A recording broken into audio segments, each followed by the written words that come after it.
Phillies do not have the NL East on lock. I mean, if you have to be a sick person to enjoy the Phillies' downfall, girl, I have a disease. I'm terminally ill. I can't be cured, bro. With runners in scoring position lately, they really have not been good. One-run losses are truly this team's sleep paralysis demon. You have JD, who gets a grand salami in the 7th, puts the Mets up 4-2. How to say it? Why would you ever say grand slam when you could say grand salami? I'll actually never not say that. Every single game and every single series matters so much now with how tight that wild card race is. So this team is going to show us what they're made of in the next 2 months. You see the person walking up to the mound. Like, do I feel sick to my stomach or not? Like, that's honestly how I can tell. Where this bullpen is. You can take my temperature and see if it's like 103, if I'm at normal, how we're feeling. Right. Are you boiling? Yeah, of course I'm thinking negatively because this is the New York Mets that we're talking about. Because hope is not a strategy. So that's Sam's one-liner for the week. Put that in your pipe and smoke it. This is Why Am I a Mets Fan? A podcast hosted by Samantha Croston and Ashley Wenskoski.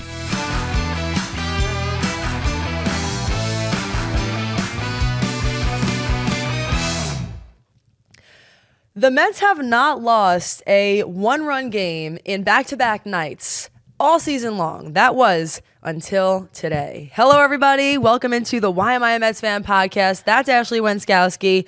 I'm Samantha Croston, and I think the name and the title of this podcast might never have felt more true, more like it made sense other than it feels right now today after this loss. Yeah, the Mets making some history, like you just said, I guess, for this season. Not a good start to the West Coast swing. They lose 2 out of 3 to the Angels. They just wrapped up that game a couple minutes ago. A discouraging feel. I mean, I'm not going to hit the panic button. We'll get into it, but coming off of that deadline, not a good feel this weekend. Not one bit. Because we know that this episode, and rightfully so, is going to have sort of a negative connotation to it. Good time to just tell you, of course, as always, you can find all of our episodes on @WhyMetsPod, and that is our handle across all social media platforms as well as YouTube. But I did just want to quickly note that I was looking at some of our statistics today. We started this entire situation and podcast and idea less than 3 months ago is when our first video dropped. We've had 36 videos since then, and we are now up to 884 subscribers, almost approaching 1,000. And our viewers come from all across different nations and different nationalities, but one thing does remain true about our viewership for the most part, episode in and episode out, which is that 97% of our viewers are men. And I just wanted to say thank you and a serious, legitimate shout out to all of the viewers, male and female, who have subscribed to this podcast. We know that there's a lot of Mets podcasts out there and Mets sports talk, but to our knowledge, this is the only podcast that has 2 female sports co-hosts. And all we ever wanted was a chance to be able to yap about our favorite team and be able to inspire the next generation of women. So truly from the bottom of our hearts, like, we thank you for watching and supporting and subscribing.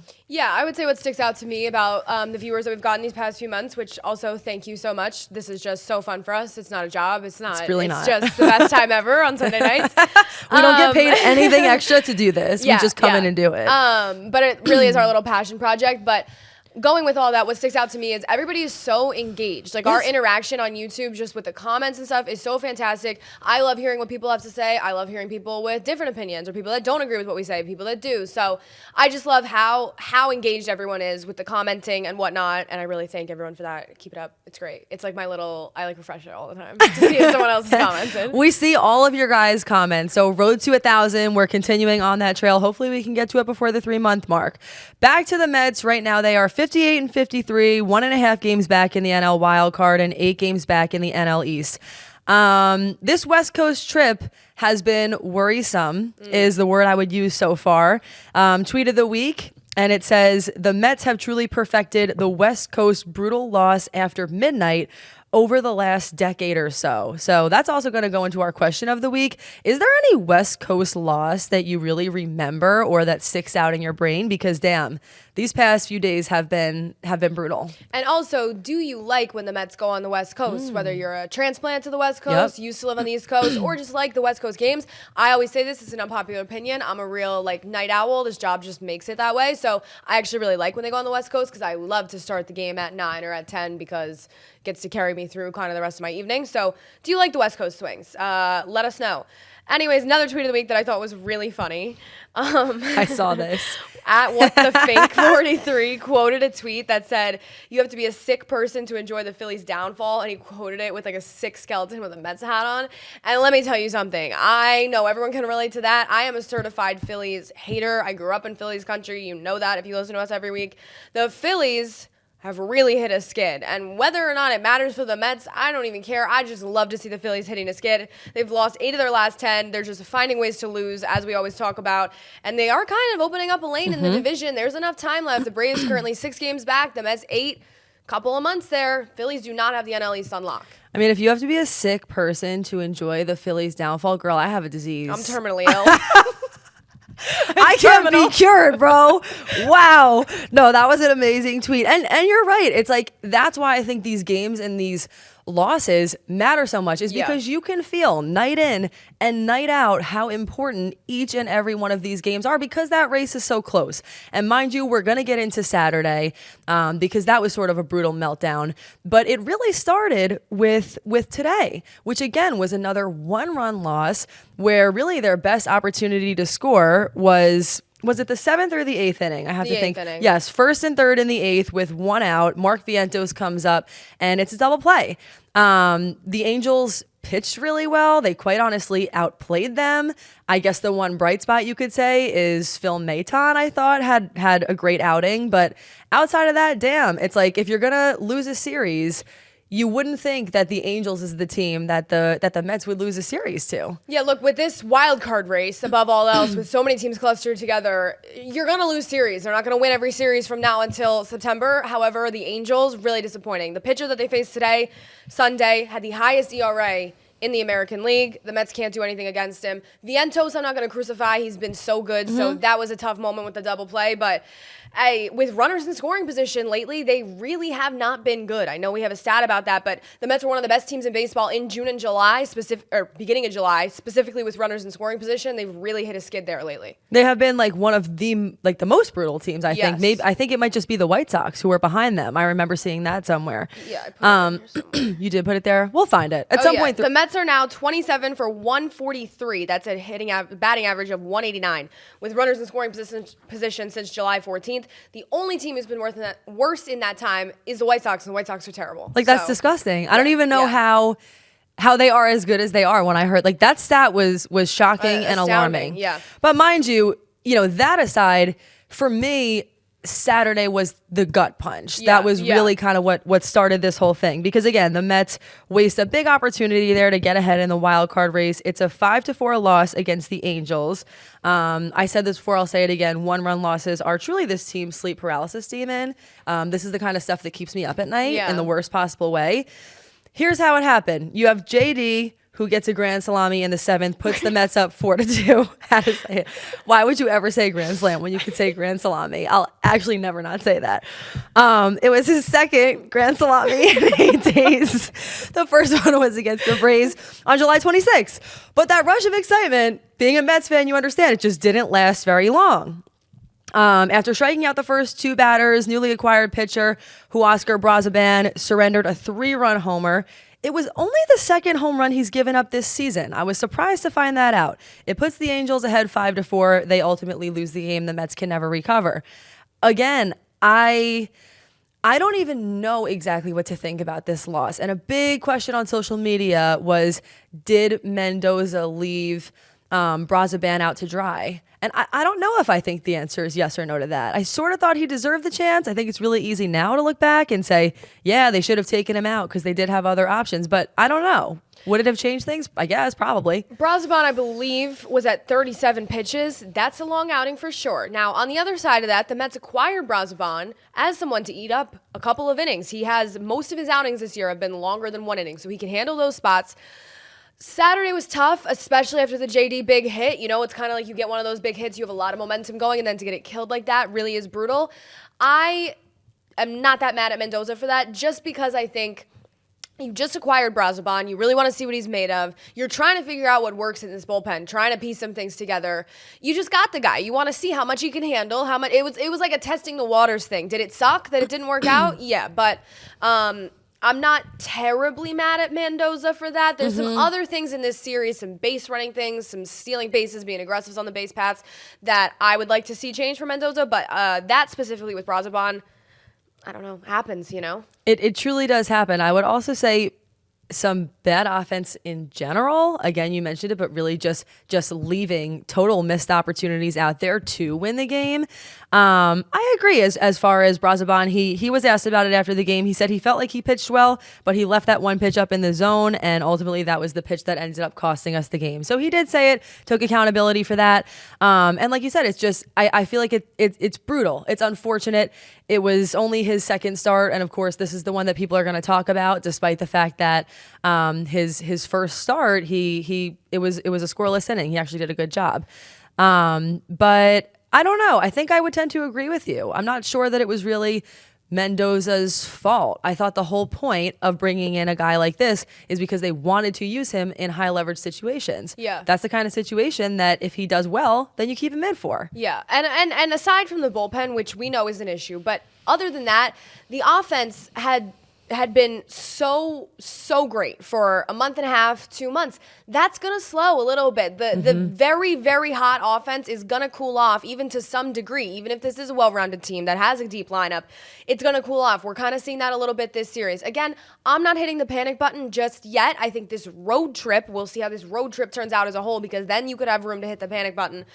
But the offense, look, some nights JD picked you up with a big hit, then it didn't work. Sometimes you're going to need 2 big hits in a game. Sometimes it shouldn't be the big hit. Sometimes we should just move runners in scoring position.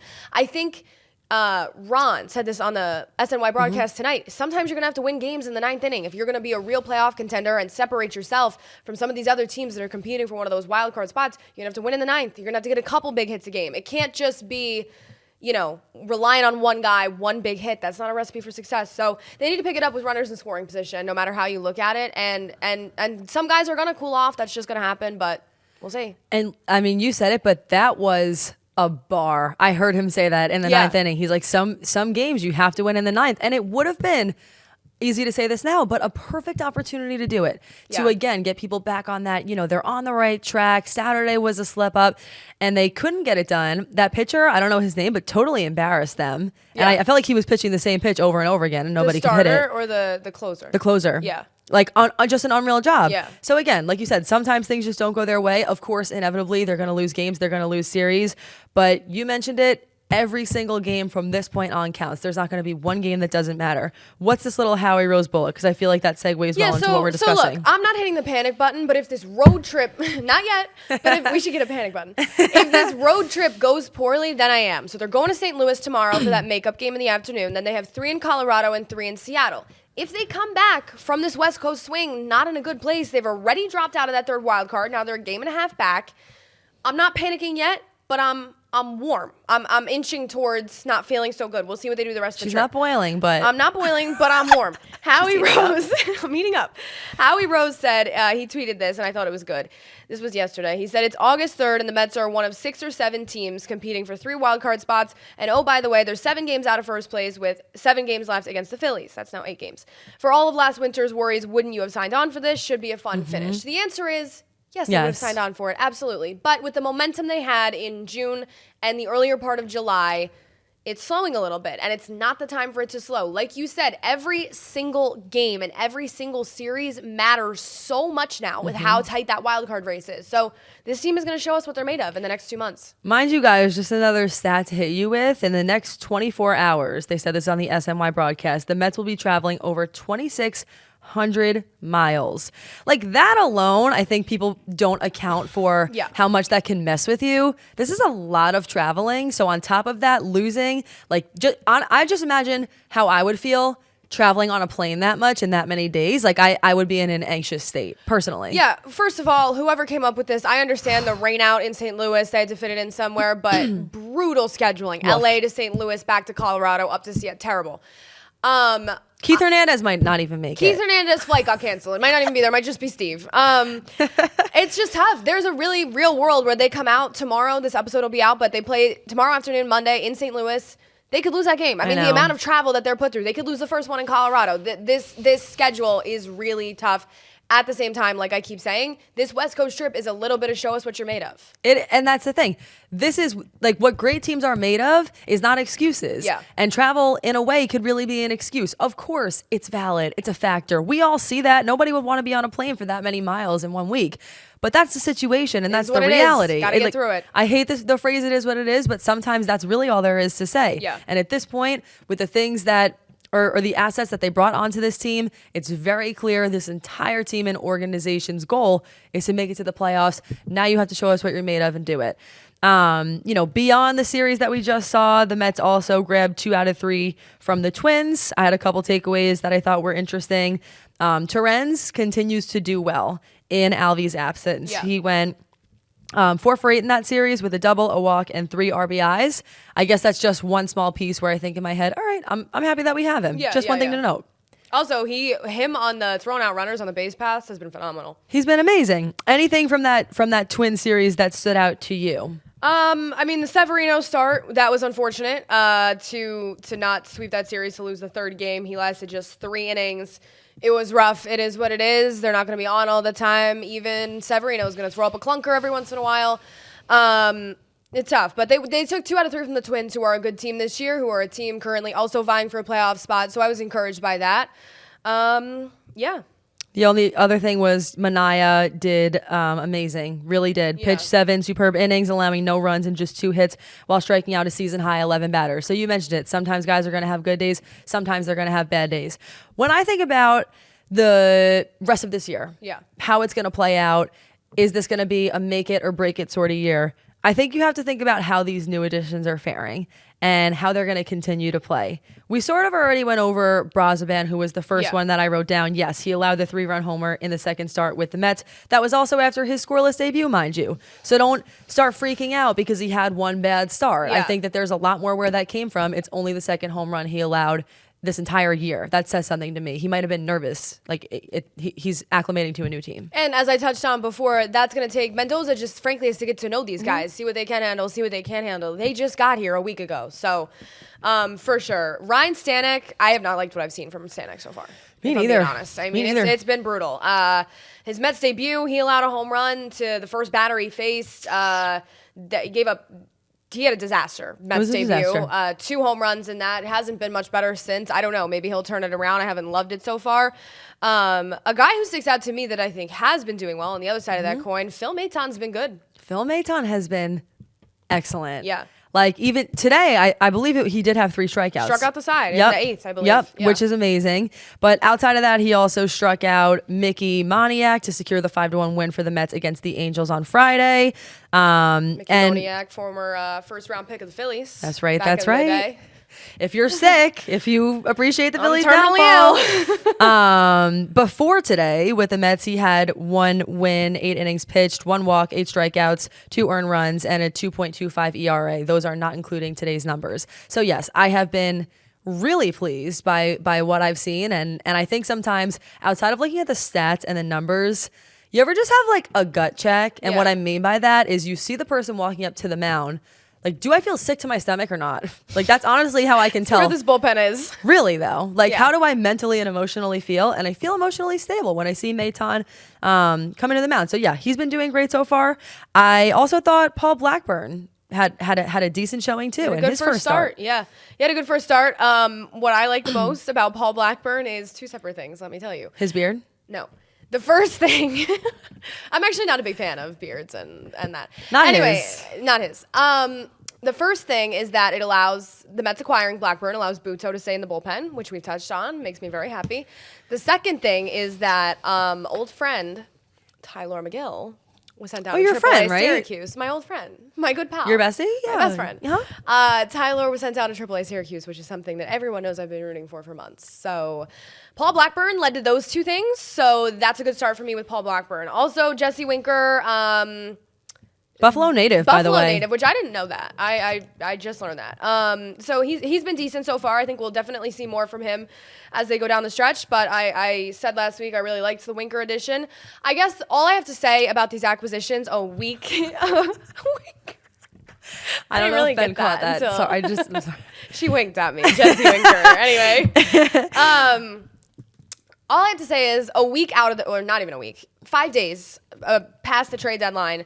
I spoke on my hesitations last episode. I won't get into all that again on grading the deadline and whatnot. Go back and watch our last episode for that. I don't think that they proved any of those hesitations wrong in the last 5 days. They win 2 out of 3 from the Twins. They lose 2 out of 3 to the Angels. And I said my big hesitations were, I think, that they really needed a good starter and maybe another bat, but more than anything, a good starter could have pushed this team to being a certified contender in a year where there's no team that's dominant. There's no team that's running away with the NL wildcard. And I am still hesitant on the starting pitcher front, especially because even a day like today, Quintana, he's okay. There's a lot of just okay in that rotation. Manaya's been a really good bright spot. I think Manaya has exceeded expectations. He's great. But in the rotation as a whole, then you have Severino as a clunker this week. There's just the depth and the trust in those guys is lacking to the point where in these next 2 months, it makes me nervous. It's iffy. You mentioned it, but I do want to hit on it because we had something written down about this. The fact that Butto is remaining in the bullpen, it really is a good thing. This is one of our stats of the week via @MetsMuse. It says Jose Butto in relief for the Mets this season, 18.2 innings pitched, .96 ERA, 22 strikeouts. He's been phenomenal, simply incredible. So good. He also has the highest percentage of strikeouts on changeups in the majors of any pitcher that have pitched at least 50 innings. So that's interesting. Like, marry me? Really? Like, she's going to propose to Jose Butto? Yeah, Butto's been great. Yeah, so that's where they are a few days out from the trade deadline. I guess we'll just have to see. It's too early to make any large conclusions about any of the players themselves or about how they fared with their haul, but we'll just have to see. The conclusion is relax. Let's see what happens. It's only been a few days, and I really don't. I don't think it's fair. Any of these people who we've discussed, these athletes who we've sort of just gotten, who have just came to the Mets, if they had great outings, if they had terrible outings, either way, I wouldn't be, I want to say losing my shit, but I don't know if I can say that, but I wouldn't be losing my shit over it. Like, I would just be waiting to see exactly what would happen. Too early. It's just too early to tell. We do have some injury updates for you as well that we just wanted to clear up or tell you where they're at. Reid Garrett had a rehab outing today with Double-A Binghamton. 1 inning pitched, 4 hits, 3 runs, 3 earned runs, 1 walk, 1 strikeout on 25 pitches. You also have Reid-Foley. Again, rehab outing with Double-A Binghamton today. 0.2 innings pitched, 0 hits, 0 runs, 0 earned runs, 3 walks, 1 strikeout on 25 pitches. It's just an update. This is where they're at right now. They're at least both rehabbing back, so there's something to be said about that. Yeah, Reid-Foley hasn't looked fantastic in his rehab starts as a whole. Both of them are coming back. What that raises in my mind is who are the casualties? So they've added a couple pieces to the bullpen, and by a couple, I mean quite a few. Who gets either booted to Triple-A Syracuse, booted to a different role? Who are the casualties when Reid Garrett and Reid-Foley get back? I think Ottavino is top of my list for that. I think maybe, I don't know. I don't know who it's going to be, and I don't know how they're going to handle that situation. Reid-Foley has not been fantastic to the point where I saw some Mets fans on social media kicking around, does he get sent to Syracuse when he comes back healthy? I don't know. I don't know either. Related note, Diekman and Hauser cleared, no longer a part of the organization, which I know Ashley is really upset about. God bless. She'll miss Jake them. Diekman, good riddance. Sorry we ever met. Goodbye. And MARTE is also preparing to leave the Mets after today's game, actually, with the idea that he will be playing in minor league rehab games sometime next week. So yeah, he indicated that he will be reporting to Port St. Lucie on Monday, tomorrow, and will stay there to begin his initial wave of rehab games.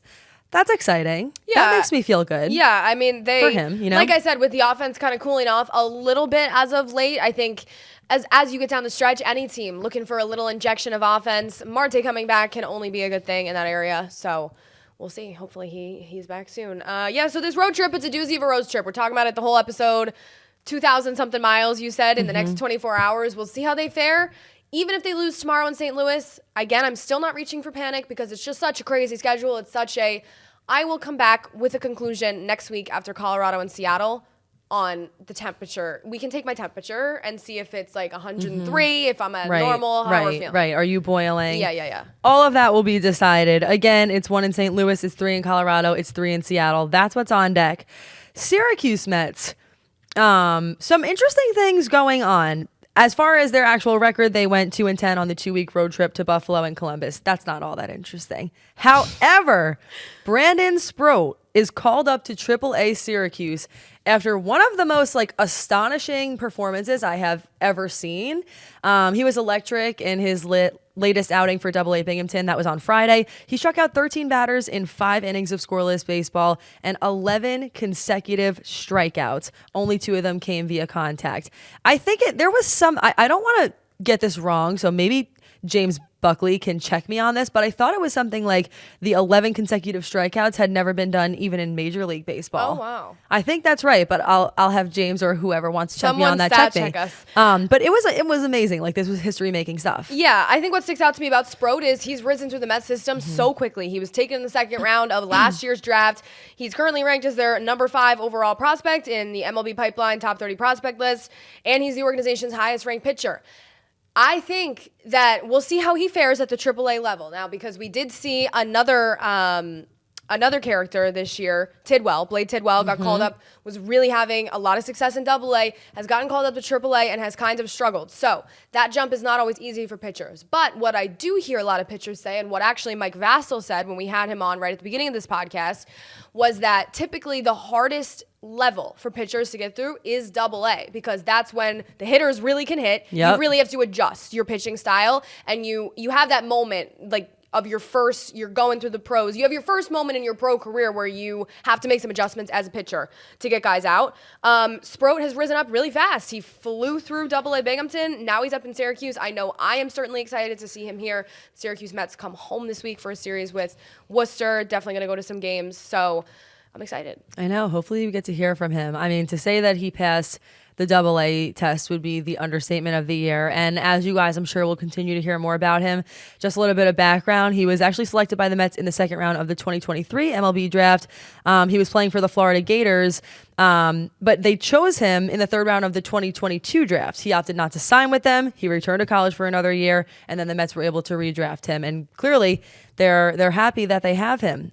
He's knocking on the door of the majors. We'll just have to see how quickly he can rise through. But it's someone who you just look at and you feel excited about when you think about the future of this team, which is obviously what you and I aim to do on this podcast. Yeah, he came out of Florida also, and anytime any of those SEC pitchers are always the best of the best. And anytime I see the Mets or any other team draft a college pitcher out of the SEC, that's the best prospects that you're going to find, so that's a good sign to me. I think it just will be interesting, right? He's 23. They drafted him last year. We've seen some other pitchers throughout baseball have kind of meteoric rises to the majors, Paul Skeens being one of them. Spent barely any time in the minors at all, less than a year, I believe. That dude is so cool. So cool. He's just so cool. Can he be traded to the Mets? Thanks. I want him. But anyways, Sproat, it'll be interesting to see if when they open up the 40-mans, if he's a guy that gets consideration to come up this year, especially with their lack of rotation depth. I do think his promotion to AAA is a little bit of a sign. And if it's not Sproat, then I think there are some other guys on AAA Syracuse, Adam Hamill, Mike Vassell. Tidwell hasn't been good, so probably not him. But there's some other guys down there that I think could be in consideration to join the Mets when the 40-mans open up.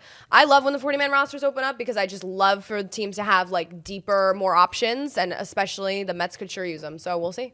Final thoughts on the Mets, on the Syracuse Mets. Lisa from Long Island. Oh, you didn't do the accent I yet know. today. People love the accent. I know there wasn't really a reason, but I guess I'll have to bring that up when I think about it. Like in the moment when it's warranted. You know, That's if you overuse it, then it's not fun. That's sort of what I mean. I feel Yeah. like I need to really pick and choose my moments, and I didn't feel that there was a time or place for it today. Yeah.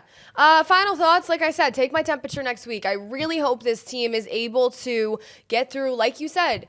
Sure, we could sit here and make the travel excuse, but that's at the end of the day, there are 7 games here before they come back home that are really impactful 7 games as we continue throughout August. We're really getting down to the wire here of we are either going to separate ourselves from some of these other wildcard contenders or we're not. This next stint for me, I've looked at on the Mets schedule calendar as a real danger zone. All of a sudden, say they go 2-5 in these next 7 games and they come back to New York and they had a really tough road trip.